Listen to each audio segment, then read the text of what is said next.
Senhora Presidente em exercício, senhoras e senhores deputados, é com números que este Governo nos tenta convencer, mas a realidade mostra que não aprendeu nada, mas nada, com os números. Em 2022, a carga fiscal subiu para um valor recorde de 36,4% do PIB, numa escalada notável das receitas do Estado, conseguida essencialmente à custa dos impostos pagos sobre os rendimentos. No total do ano passado, o Governo arrecadou perto de 90 mil milhões de euros, mais 15 mil milhões de euros do que em 2021, ultrapassando até os valores pré-pandemia. Mas enquanto o Estado vê as suas receitas engordarem a olhos vistos, as famílias portuguesas continuam a ser alvo do maior saque fiscal que há memória no nosso país, vendo os seus rendimentos encolherem à boleia de uma inflação a que o Governo tardou em dar resposta, permitindo que a carga fiscal absurda a que estão sujeitos fosse absorvendo poupanças e almofadas financeiras. E para ajudar a esta festa, as medidas adotadas pelo BCE, em vez de estarem a conter a subida de preços em Portugal com a mesma eficácia do efeito obtido noutros países da zona euro, acabam por apenas dificultar ainda mais a vida das pessoas que veem os juros dos seus créditos à habitação a subir a todo o gás. Por outro lado, além de estar a ser subtraída aos trabalhadores portugueses uma importante fatia dos rendimentos sobre o seu trabalho, ainda são castigados com vorazes impostos sobre o consumo. Para o Estado representam um nível de riqueza que este Governo manifestamente não tem tido vontade de abdicar. Contudo, senhoras e senhores deputados,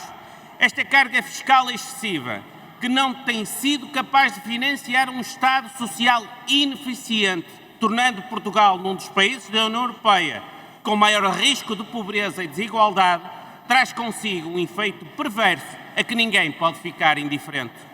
É a principal culpada pelo crescimento exponencial da economia paralela no nosso país. Um estudo recente elaborado pela Faculdade de Economia do Porto estima que a economia paralela tenha atingido em 2022 o valor mais alto desde sempre, de 1996. Foram mais de 82 mil milhões de euros que no ano passado escaparam aos impostos. É quase 35% do PIB. Equivale, por exemplo, a 6 orçamentos da saúde ou a 30% da dívida pública. É escandaloso. O estudo estima ainda que se a economia paralela, que em Portugal fosse declarada e tributada a uma taxa direta de 20%, a receita adicional de quase 16,5 mil milhões de euros corresponderia a 121% da despesa orçamentada em saúde no ano passado ou a 160% da despesa executada em educação no ano 2021. Em alternativa, esta receita adicional poderia ser usada para passar de um déficit de 0,4% do PIB em 2022 para um excedente de 5,5% do PIB, permitindo reduzir ainda o alto rácio de dívida pública.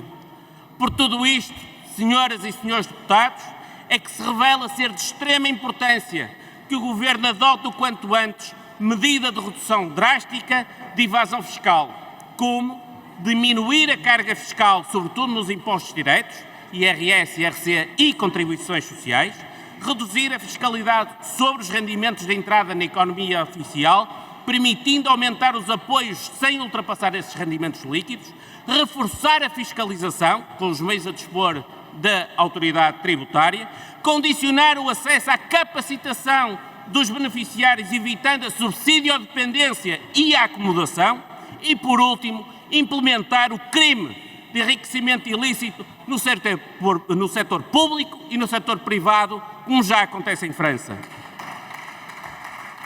Em suma, senhoras e senhores deputados, com uma inflação cada vez mais persistente e enraizada na economia e uma carga fiscal sem precedentes, Portugal segue assim no rumo traçado pelo Governo Socialista e por ele enaltecido, mesmo quando engrossa o coro de vozes que alertam para o limite de resistência de um país sem rumo e sem políticas públicas dignas desse nome, massacrado por impostos e por uma maioria absoluta enfraquecida pela falta de capacidade e de coragem de tomar medidas estruturais. Disse: